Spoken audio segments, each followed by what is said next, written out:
mengalami kenaikan. Kenaikan tersebut dipicu lantaran banyak nelayan setempat yang tidak berani melaut karena cuaca ekstrim. Gelombang tinggi dan angin kencang yang terjadi sejak dalam 2 pekan terakhir mengakibatkan ratusan nelayan di Kabupaten Aceh Jaya mulai tidak berani melaut.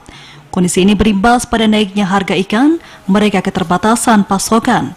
Sejumlah pedagang mengatakan naiknya harga ikan juga berpengaruh terhadap pendapatan yang diterima, juga ikut berkurang lantaran kurangnya pembeli.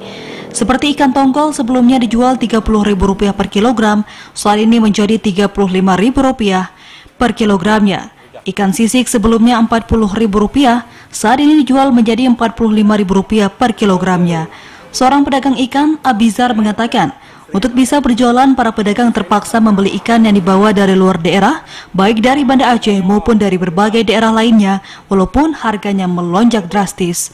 Melambung naik, Bang.